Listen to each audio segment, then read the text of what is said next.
The views and opinions of this broadcast do not reflect the views and opinions of Armed Media, New Productions, and its affiliates. Enjoy the show.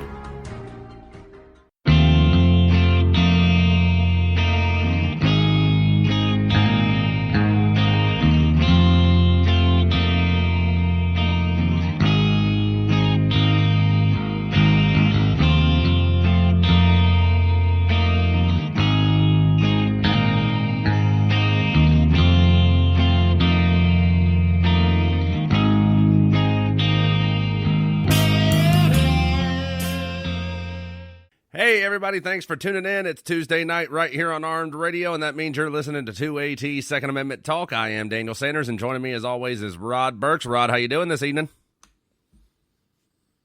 Hey, I'm doing well, and I want to send a big shout out to all of our healthcare workers, medical professionals who are doing their best to keep the corona or the Chinese Communist Party virus at bay, and all of our military service members serving at home and overseas. Absolutely, yes. We definitely want to give a big shout out to the troops over there serving us overseas and on the home front, and all of our healthcare professionals, first responders, EMS workers, working to keep us safe during this coronavirus pandemic. We appreciate everything y'all are doing for us. Keep up the good work. Come home safe. We're all rooting for you, and wash your nasty fucking hands. Oh, man. Oh, man, it's been a day, let me tell you. So we're going to roll right into it now. So a couple weeks ago, we were talking here on the show about training methods that you can do at home, with all the social distancing and everything. You might not be able to go out to the firing range to keep up your practice and everything. So we were talking about ways you could practice at home. And I talked about a couple of products, one of them being the iTarget system. Now, a few days after the show, I actually went on their website and was looking at buying this, and wound up emailing the company asking if they offered a military veterans discount, thing like that. And they worked out something with me, and I wound up getting this thing at a super discounted price. More so, I think, because of the fact that, we were mentioning their product on the air and everything. But, yeah, I definitely want to give a big shout out to the people over at iTarget for what they did for me. It just came in the mail for me yesterday, and I was ecstatic when I got it, to say the least. And I was up all night last night playing around with this thing. So have you had some time to put it through its paces, Daniel? I certainly have. I actually spent, like I said, I was up all night playing around with this thing, and found out quite a bit about it, quite more about it than what I was expecting. For one, I did not know it could be mounted to a tripod, which definitely makes using this a hell of a lot easier for me anyways, because most of the places where I would have to set it up at, I would actually be drawing and aiming down towards the target. I didn't have anything, to simulate shooting at man-sized target. Tell me about this thing. How big is it? I mean, how much does it weigh? And, what kind of batteries does it take? Is it like USB chargeable, AA's, or some kind of weird battery that you can only find at certain stores? Okay, so with this setup, it's very minimalist. The way it works is it comes with a standard size sheet of paper, whatever it is, 8.5 by 11 or 8 by 11.5, whatever the measurement is, with an able target on it. So it's got the 10 ring, 9 ring, 8 ring, goes all the way out to 4. And it sits in a little target carriage, and then at the other end of this device, there's a little cradle that you set your phone in. You download their app on your phone. It's free to download. They do have a paid version that has more features to it, but the app itself is free to download just for point shooting with this thing. So you get the target sled, the target itself, and then a laser pulse cartridge and a caliber of your choice. and it runs off of 3 little watch batteries. The cartridge itself acts like a snap cap, so you don't have to worry about your firing pin or your striker being damaged using this thing. But yeah, you load the cartridge in the chamber, and then you just point and shoot. The laser emitter hits the target, and then the app, your camera is pointing at the target, running through the app, and the app picks up that laser hit on paper and records it as a shot impact. So right now they have 2 different modes for their app, which is basically just the bullseye point shooting, which is free to download. And then for $5, you can actually get a quick draw app.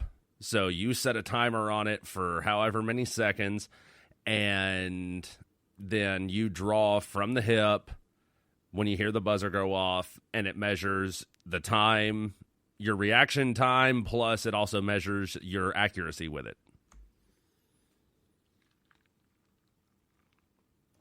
Wow, sounds like a very valuable tool. Now, do you have any like criticisms of it, or things that you find maybe not as convenient as they could be? Like the first thing that came to mind when you talked about the snap cap is if you have a single double action pistol to train with, it seems like it would be very user-friendly, whereas if you have a striker fire and you have to rack the slide after every time you pull the trigger, it sounds like it could be a little inconvenient. Have you made any observations like that?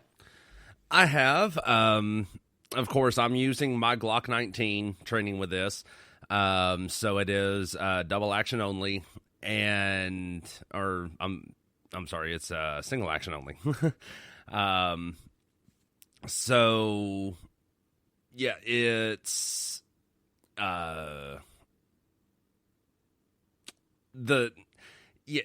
do have to rack the slide every single time I go to shoot. But on the flip side of that coin, I'm also training myself at the same time to work on keeping the trigger pressed when I rack the slide, and then working on my trigger reset. So slowly coming off of the trigger until I get that audible click, knowing that the trigger is reset, and then I'm ready to go again.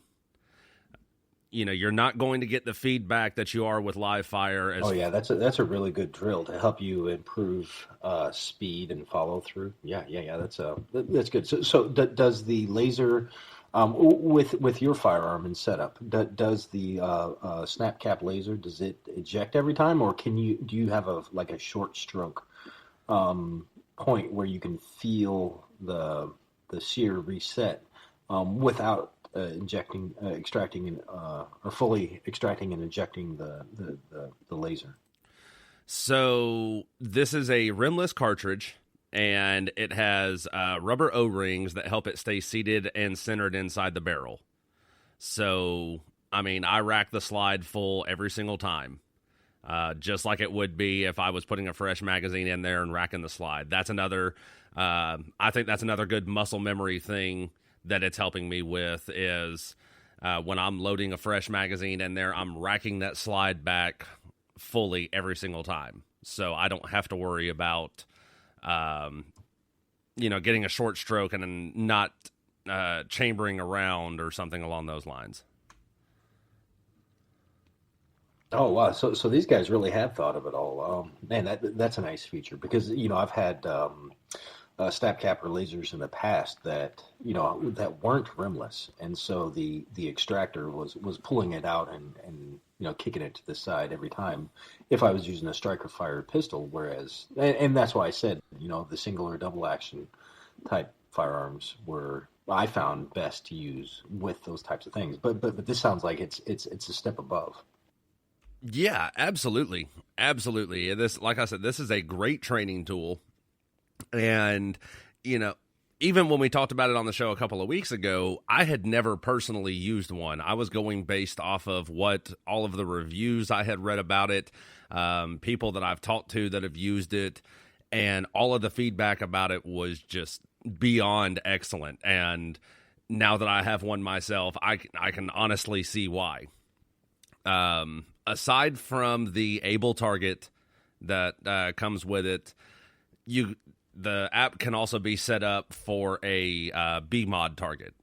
And you can go on their website. They actually have a JPEG of the BMod target for you to download on the computer. All you got to do is just right-click on it, click Save As, and then just print it off on a standard 8x11 sheet of paper.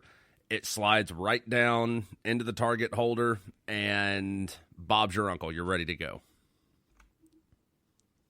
So what kind of range can you get on this thing, and do conditions matter? So my question is, like, can you use this thing outdoors also? In order to get a little bit greater distance. And if it's like, really, really sunny, or have you like not, had a chance to really, exercise these functions? Well, like I said, I just got it in the mail yesterday evening, so I haven't had a chance to actually take it outside and fool around with it. I do know there are sensitivity adjustments as far as basically the camera is basically blacked out. Any exterior light source or anything that is hitting the target, if the camera sees that, it's going to register that as a shot, and it shows up as a little white pixel on the camera screen. So it has to be set up so that the camera is basically seeing complete black with the exception of the laser emitter hitting on the target. Now it can be... What type of phone do you have for your app? Is it iOS or is it Android? And if so, is it compatible with both? I mean, did you see different apps for different phone types? So it is compatible with both, and it's my understanding both apps are the same. Like, you're not going to get extra features just because you have an iPhone or an Android or anything like that. You get... Right now, Bullseye and Quick Draw are the only two app modes available for it. There is a high score mode that they're working on right now that it says on the app it's coming soon, but it doesn't list any type of date or time as to when that's going to be available. So, I really don't... This product, to my understanding, they've been working on this thing since, 2014, I think, is around in there. And it finally hit the market around late 15, early 16, if I'm not mistaken. And it's been out ever since. And I think the Quick Draw mode just came out within the last year or two for the applications. So now I will also say this about the little brass cartridge that comes with it. It is a brass cartridge. Like I said, it's rimless. It is actual brass. It does run on 3 little watch batteries that comes with it. I will say this. If you go on their website, those cartridges by themselves, you can buy just the target sled, which is $50 on the website. And then the cartridges are $60 a piece. Caliber regardless. They're $60 a piece. So if you buy the full kit together, target, cartridge, everything, it's $100. And I will say this, like I was saying about the cartridges, they're $60 a piece on their website. And do they do discounts for first responders or military? Well, like I said, they definitely gave me an awesome discount on this thing for sure. So they didn't go into detail as to what discounts they offer as far as first responders and everything. But yeah, they definitely hooked me up with this thing. I think more so, like I said, because of the fact that not everybody's a radio sensation such as you, Daniel. Well, we can't all have firing ranges in our backyards, Rod. Hey, don't hate the player, hate the game.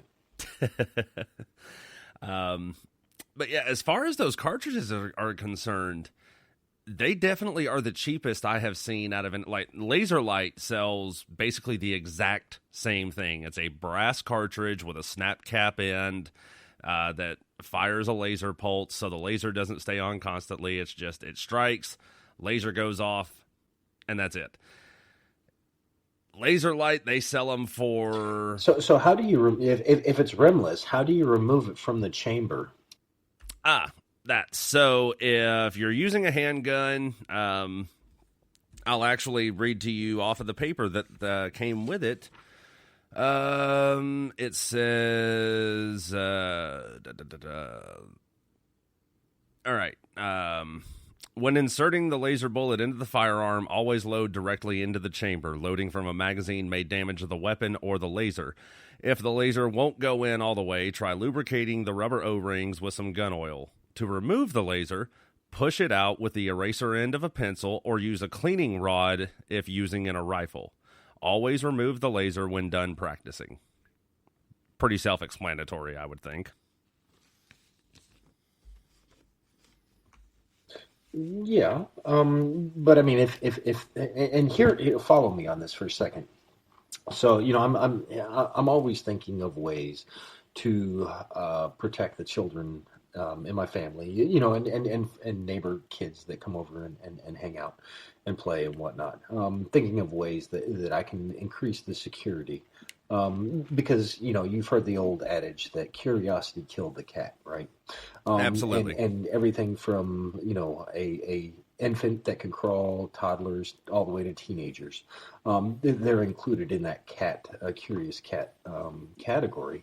So in my mind, I'm thinking, if this, snap cap, if you can insert it and it takes, a couple of steps to remove it, right? It doesn't come out whenever you cycle it.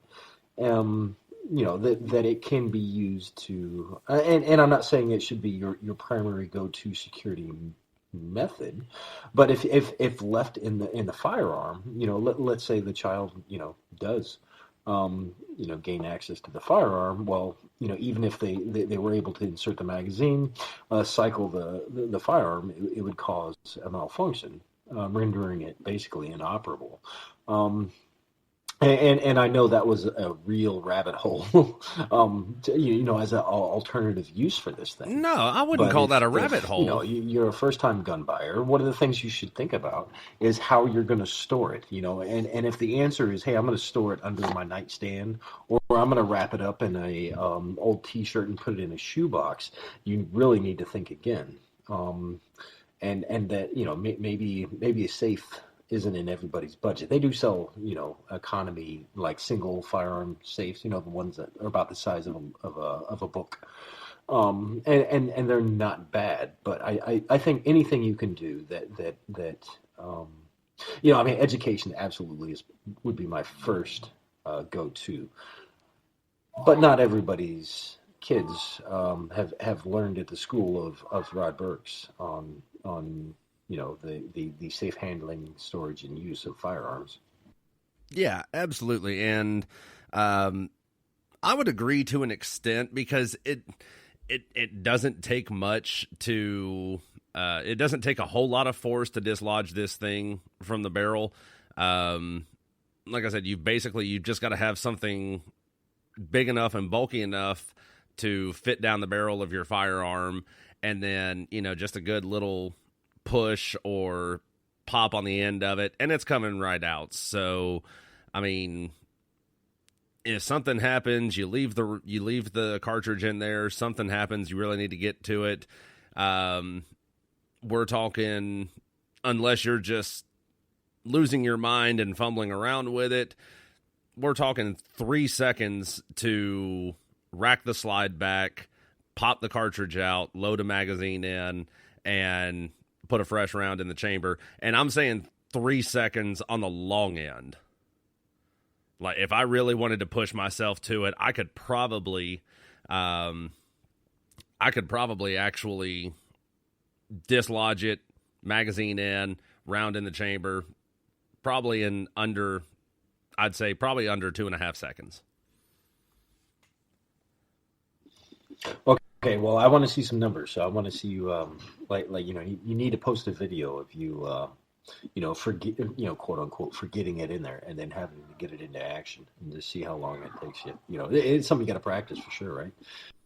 Oh yeah, absolutely. Just like with anything, it's all about practice and muscle memory.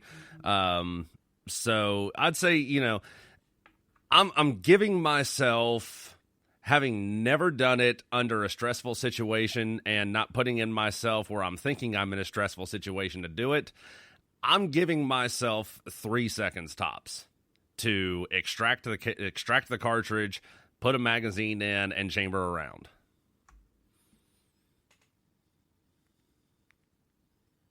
Yeah, and I think it's it's interesting, and I've said it before. You do not rise to your level of expectation when the shit hits the fan. You fall to your level of training. So, it's definitely something that if you buy this product, I would recommend it anyway. It's a good practice of taking it from out of service to in service. Of course, using snap caps or something else. Not live ammunition. Just until you're comfortable with it, and it's no longer a thought process. It's muscle memory, right? It just happens.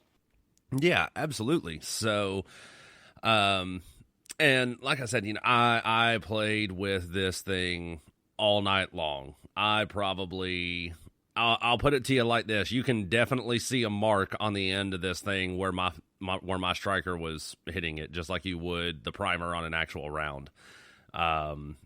I probably...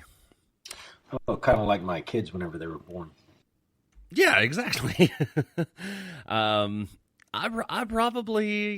say Inappropriate. I'd say I probably shot, I don't know, about 400 last night, just messing around with it.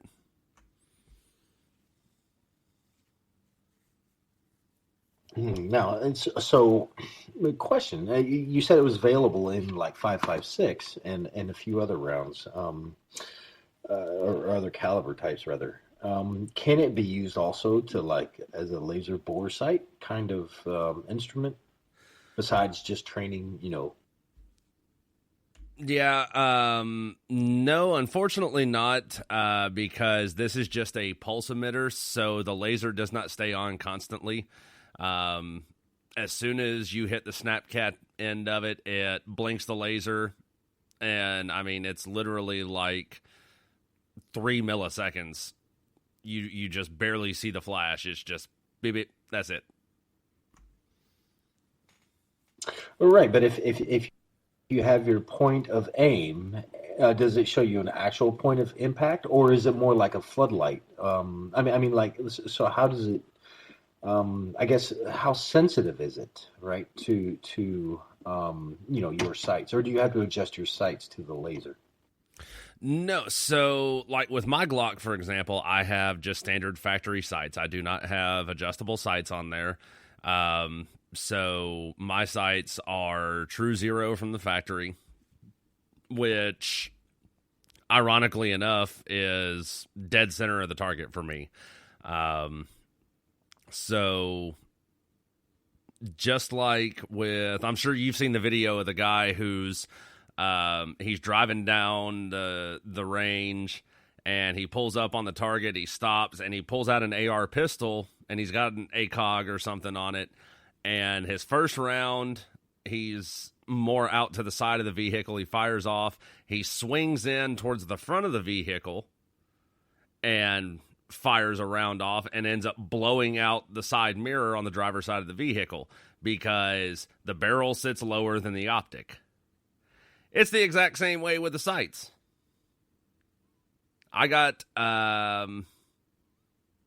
literally got point blank on this thing, and the end of the barrel was probably 3 inches from the paper that I'm shooting on, and I was having to hold center of my sights basically at the very top of the 10 ring to hit center of the bullseye on paper at that range.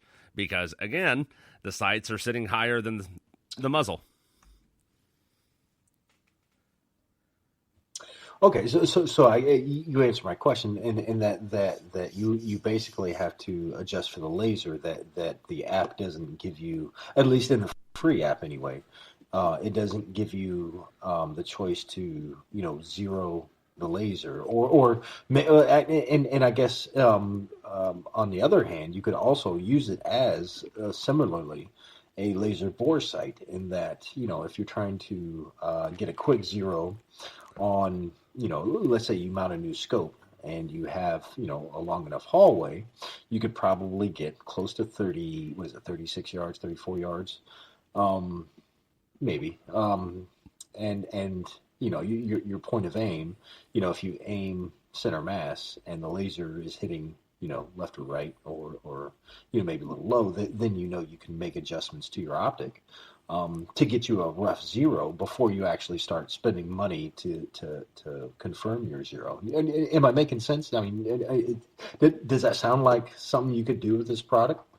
Yeah, I'm picking up what you're putting down. I don't know anybody who's got a house big enough to have a 36-yard hallway in there, but yeah, if you could find certainly an indoor 36-yard stretch, because it is a red laser, so you're going to have a really hard time seeing it in daytime.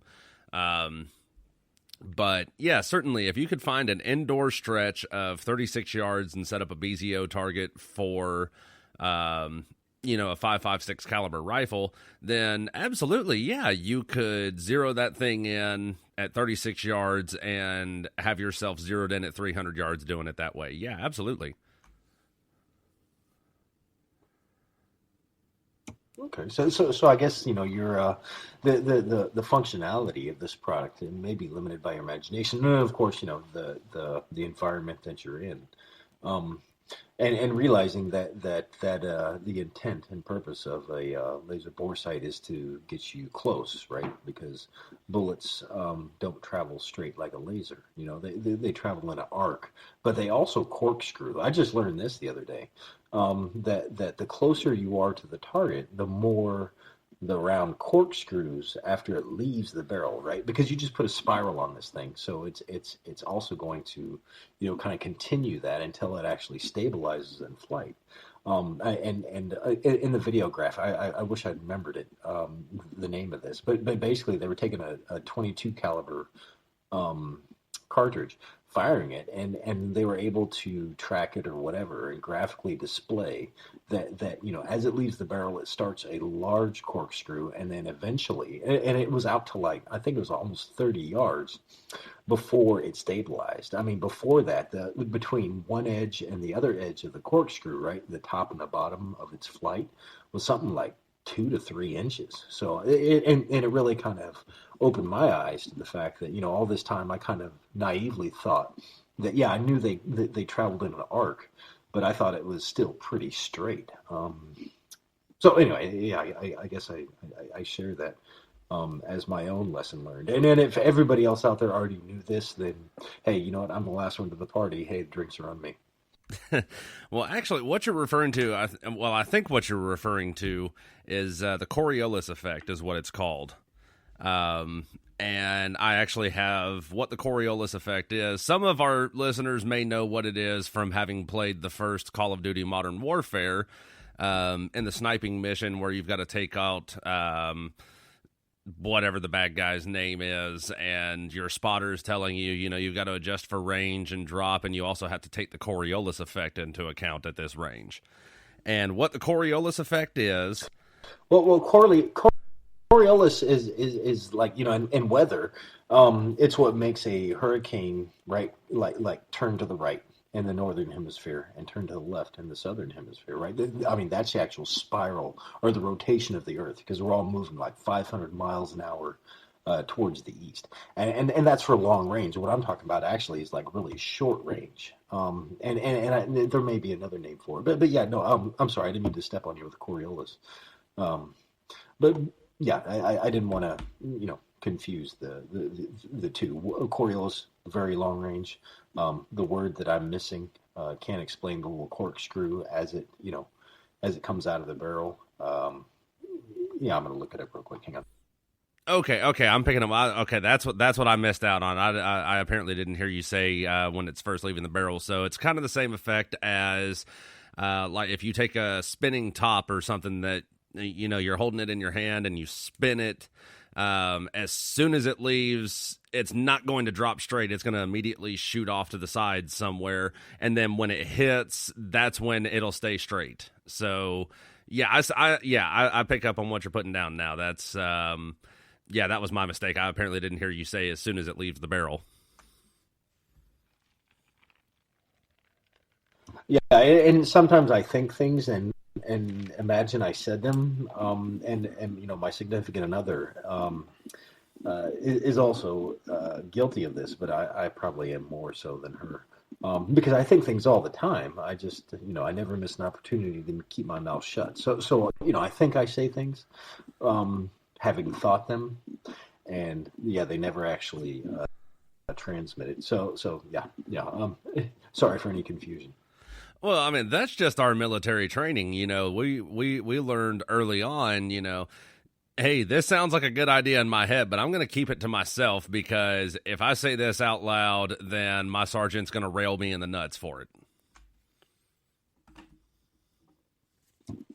Yeah, exactly. I remember sitting at TBS talking to a good friend of mine, and I can't remember what the conversation was, but there were a couple of civilians that were sitting next to us. Well, I thought they were civilians.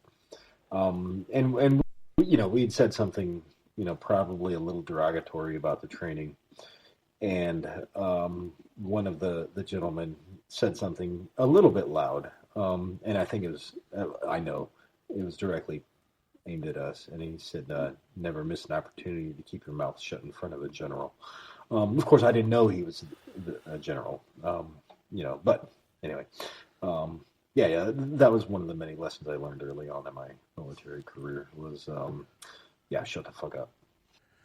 See, you say that, and it reminds me of the time when I graduated from Parris Island, and I cannot remember, I cannot remember the commanding general's name to save my life now, but, when I was on Team Week, I was actually working at the general's office, and we had a run-in with the general, Tryon, Brigadier General Tryon, that's who it was. And he stopped us in the foyer of the general's building there and talked to us for a little bit, questioned us, and then he told us this story, and we went on our way. Well, however many weeks later, I want to say it's like 4 weeks later, I'm standing on the parade deck. I've just graduated, and I cross paths with a general again. I'm standing there with my family and a couple of other recruits. We salute him, and he starts telling me the exact same story that he told me at his office on Team Week. And I cut him off, and I said, "Sir, I don't mean to be rude, but you told me this story already when I was on Team Week." And he just smiled and laughed, and he said, "Okay, well, I won't bore you with it again." And as I'm walking away, my dad looks at me, and he says, "How in the fuck are you not buried under this parade deck right now?"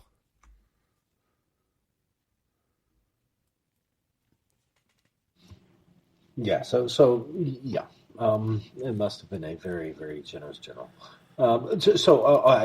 Sorry to change the subject, but I found there's actually three kind of definitions, I guess, or characteristics that describe what the bullets do during external ballistics, and that's yaw, right? Kind of like the rotation of the nose of the bullet away from the flight path.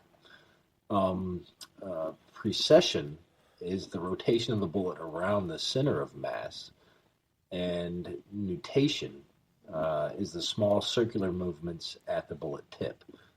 It says here, yaw and precession decrease as the distance of the bullet from the barrel increase. So basically, the further it goes, the more stable it becomes, right? But yeah. So what website is this? It's from webpathmedutah.edu. Tutorial guns, gun blast, or ballistics. Sorry. Interesting. I'm gonna have to check that out. Yeah.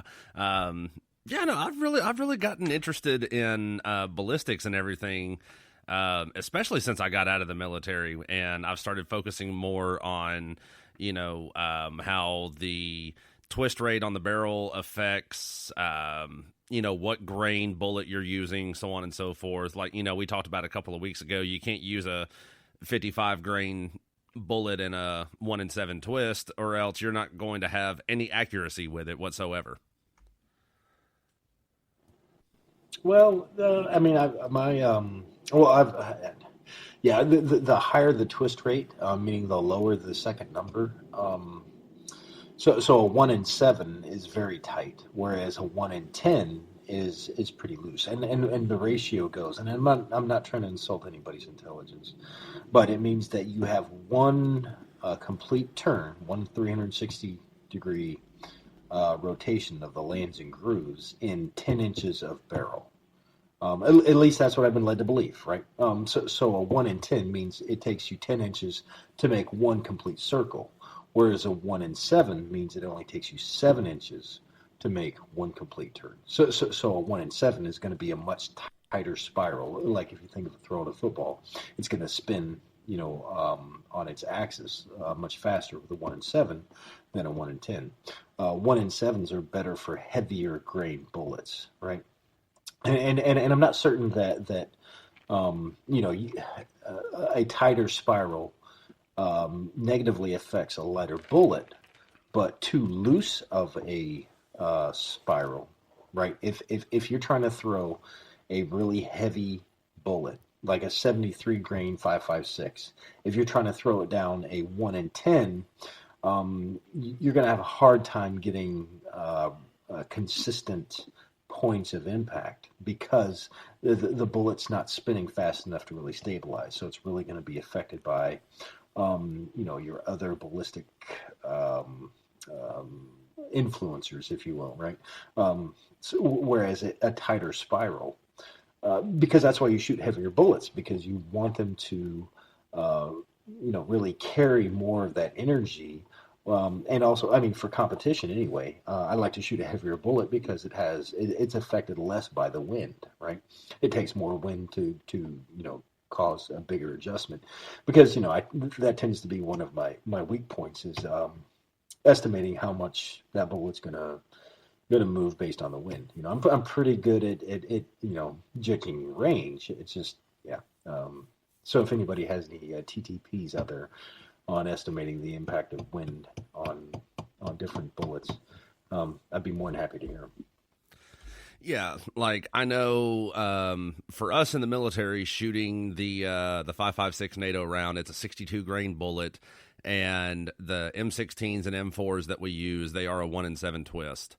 Going from a 1-in-7 to a 1-in-9 with a 62 grain bullet isn't going to have that much of effect on it. I think going from a 1-in-7 to a 1-in-10 with a 62 grain bullet might affect it a little bit with what you're talking about. But I know from my experience, the very first AR that I bought after I got out of the military, it had a 1-in-7 twist on it. And for the longest time, I was shooting I want to say it was Federal 5.56, 55 grain. And I had absolutely zero consistent accuracy with it. I'd say probably 1-in-10 shots was point of aim, point of impact. The rest of them, they were always hitting off to the left, I want to say it was. So that was when I started getting into the science of the ballistics and going, okay, so this is what's going on. I've got a 1-in-7 twist, and I should be shooting at least a 62 grain or heavier. And as soon as I switched to using 62 grain rounds, point of aim, point of impact was, I was holding nickel-sized groupings at 50 yards with this thing.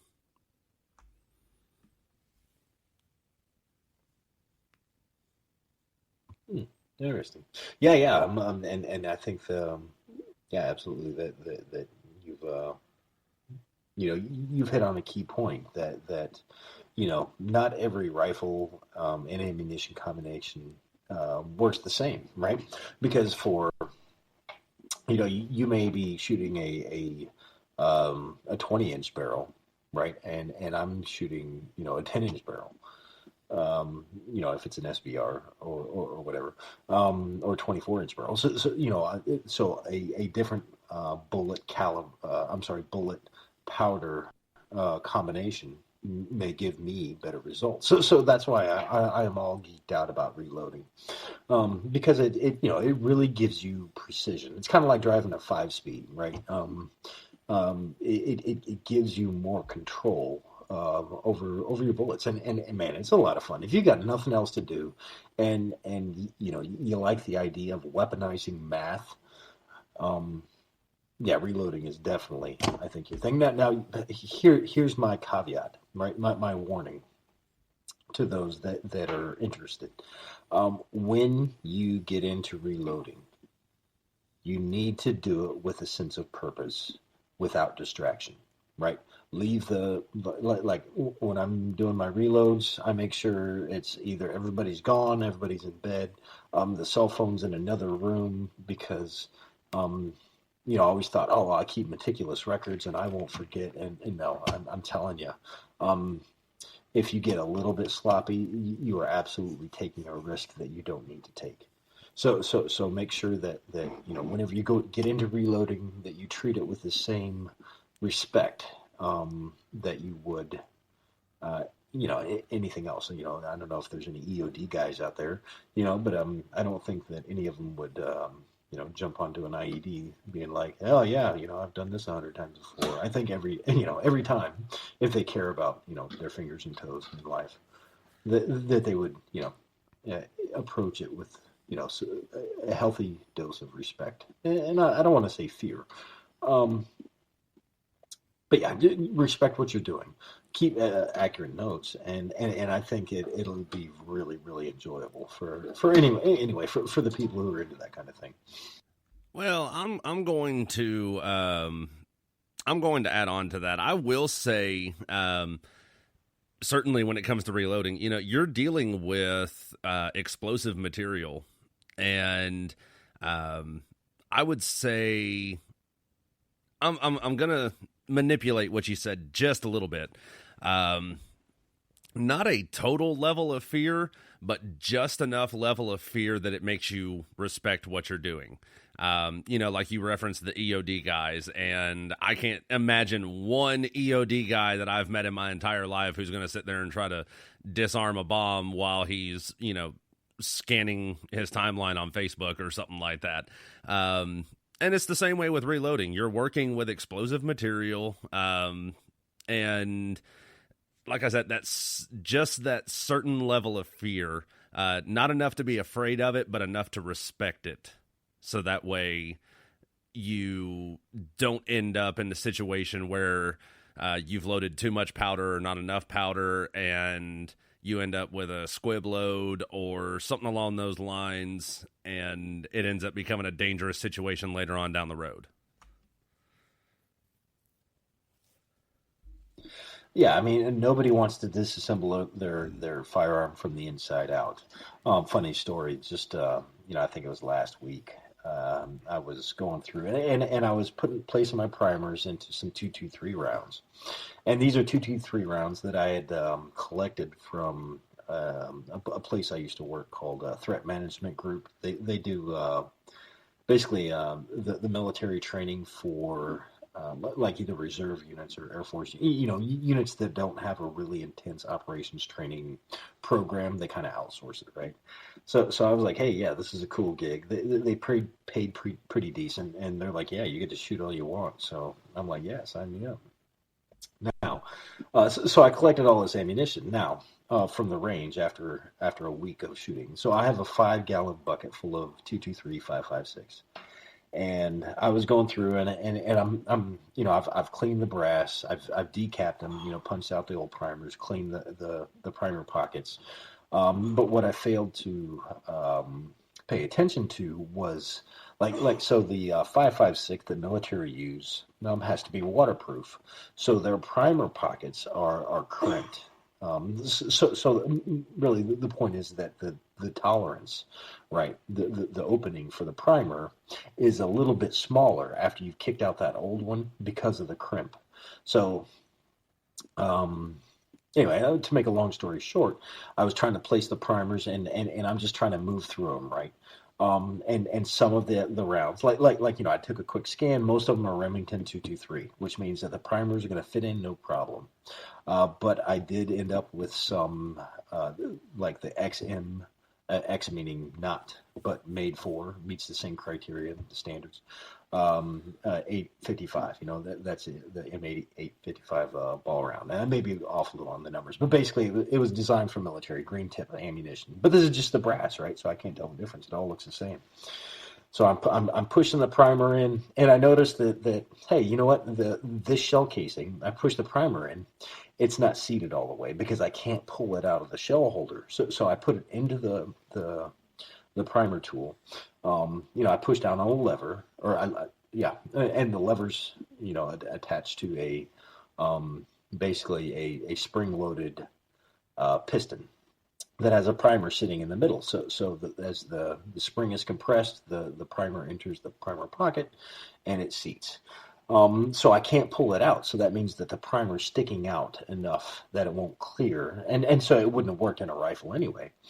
So what do? I push it back in and I give it the old Hulk smash. And of course, what happens when you put too much pressure on a primer, right? Bang! So I'm like, son of a bitch. Well, luckily, for whatever reason, I had my eye protection on. I think I was just too lazy to take my sunglasses off, and it was bright enough in there. But and so imagine my surprise when I'm standing there looking at my priming machine, right? It's a little RCBS primer tool that's screwed down to the desk. But the shell holder's there. But the cartridge I was trying to insert the primer into is missing. And there's a tube that holds all the primers to insert them for the next run. It's bent all to fuck. So anyway, so my point is it doesn't matter how many rounds you've reloaded. There are going to be times where, you think what you're doing is safe and it's really not. And I guess the bottom line is make sure you wear your PPE. I was right for the wrong reasons because I don't always wear eye protection, or I didn't always wear eye protection until that happened, because I'd grown a little too comfortable with my my surroundings and my settings. But I quickly realized how unfortunate that whole scenario could have been. And it would just happen to be lucky that, I had eye protection. It may not have saved the day that time, but had that happened, any other time, who knows? I could be without an eyeball or two. And that's why we say in the military, complacency kills. Now, I'm on the iTarget Pro website right here, and I want to read this because I was reading this last night, and I absolutely love what the owner wrote about the company here. He says, like many Americans, I own a gun for home protection. It usually sits in a gun safe, locked away and out of sight. I like shooting for fun and practice, but I rarely find time in my busy day to get to the gun range. Also, as the price of ammunition has increased, so has the expense of going to the range. I was looking for a safe way to train at home, and I particularly wanted my wife to know how to use the gun in case she ever needed to defend herself. Her lack of understanding of how the gun functions made her scared to even touch it. As I searched for a solution, firearm training systems that use lasers instead of live bullets seemed like the answer. There are multiple laser training systems on the market, and as I researched, I was surprised at how limited and expensive these systems were. Some of the more complex systems went for well over $1,000, while the cheaper hardware targeting systems lacked features and still sold for over $300. Being an app developer, I saw an opportunity to build an app capable of functioning like these much more expensive laser training systems. I went to work and created the first iTarget app, Bullseye. After the first app was created, I started demonstrating it for my friends and family. My wife was able to overcome her fear of guns by using iTarget with a laser bullet instead of live ammo. As I watched my wife and her friends enjoy target shooting for the first time, I knew I had developed a product that everyone could enjoy. I also knew that this was a product that gun owners would love. Using a 3D printer, I built the prototype of the target sled to hold the target and the phone in optimal positions for the app to work. I made a video demonstrating how the prototype functions and started an Indiegogo crowdfunding campaign to see if it would sell. iTarget raised over $200,000 on Indiegogo. We invested all the money into bringing the product to life. It's available now, and I think it's the best value in firearm training systems available on the market. Joe Crouch, inventor of iTarget.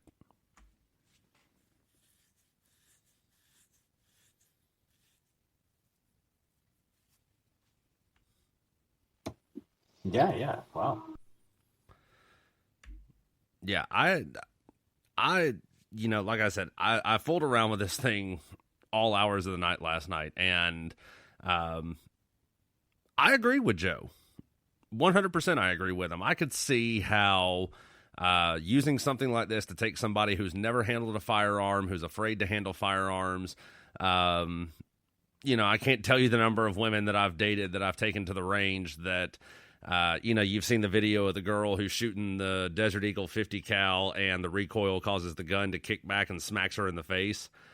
I can't tell you the number of women I've dated who they thought the same thing was going to happen. And, we're talking about dealing with a 9mm or 380 or a 22, a really small caliber, not a whole lot of recoil. I mean, you basically would have to throw the gun back into your face to get that to happen.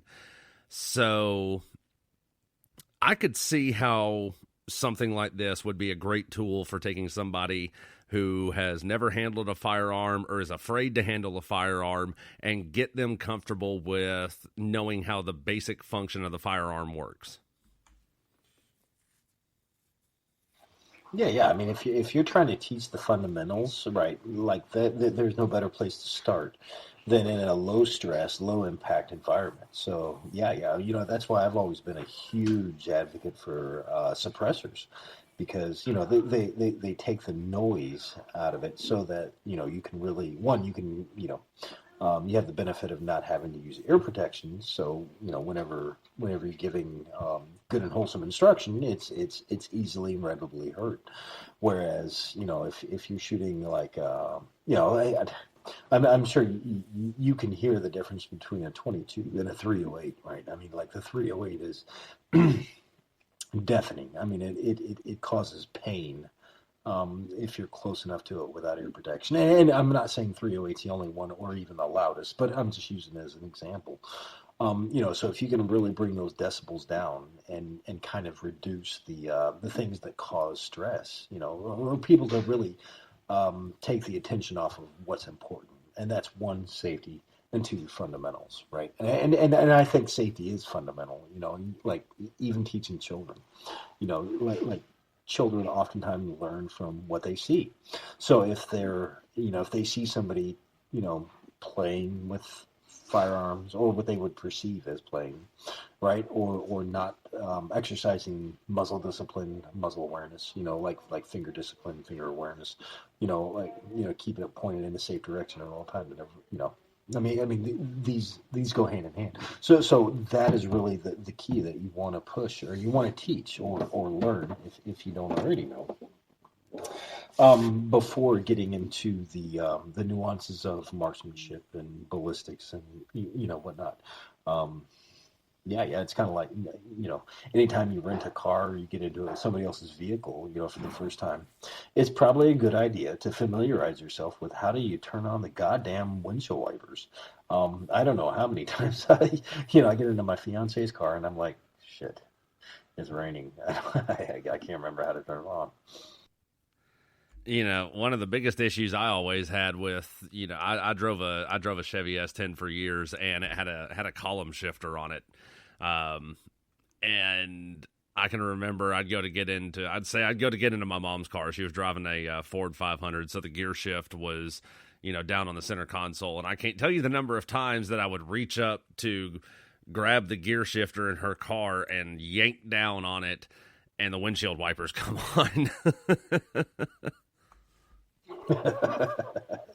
Yeah, or the times that I was driving, an automatic and forgot for a second and slammed on the brakes thinking it was the clutch. Yeah, that's embarrassing. Oh man, yeah. So I'm actually working on a full video review of this target system that I'm going to be posting on my new channel on YouTube. It's called Infidel0341. That's my little handle that I go by for all my stuff, Infidel0341. So this is actually going to be my first video review of doing something, and I'm going very in-depth with it as far as what all features the app has, how everything works with it. So be sure to be looking out for that on YouTube sometime in the near future. And then I'm also going to be posting some other stuff, some training techniques and stuff like that. So, yeah, keep an eye out for that stuff in the future on YouTube. Yeah, most definitely. Good idea. I think that's, but unfortunately, people are going to see your ugly mug, and they're going to realize why we're on radio. No, I'm going to do the Antifa thing, and I'm just going to wear a face mask the whole time. Antifa, are they even still a thing? We thought Al Qaeda was done, and then, along came ISIS. So, it's always still there. They just may change names. Same smell, different skivvies. Speaking of different skivvies, I don't know if you saw this yesterday in the news, that the Supreme Court did not make a ruling on the Second Amendment because, and kind of the gist of it is that the state of New York said that they made a law that blocked individuals from removing a handgun from the address listed on a license, except to travel to a nearby authorized small arms range or shooting club. So, first, here's the problem. One, they require a license for something that is a right. And second, you have to, you cannot carry, like, let's say, you can't hide all of that Sanders money, and, you want to go to your lake house or go to your beach condo. You in the state of New York, you cannot carry your firearm from one to the other because it is not an authorized small arms range or shooting club. Yeah, wow. So one, the fact that the Supreme Court kind of like sidestepped it and said, we'll discuss this later. And two, how have New Yorkers allowed it to get this bad? Well, plain and simple, they voted for it. But that's a topic we'll have to get into for next week. We're running short on time here, so we got to wrap it up. Don't forget, like I said, I'll be posting a full video review of this iTarget sled on YouTube under my moniker on there, Infidel0341. And also, don't forget to tune in on Monday nights to my other show, Two Beards Talking, with my co-host Matt Lassiter. He's back on the show now. I'm real excited about that. So, tune in for that Monday nights at 10:30 Eastern Time right here on Armed Radio.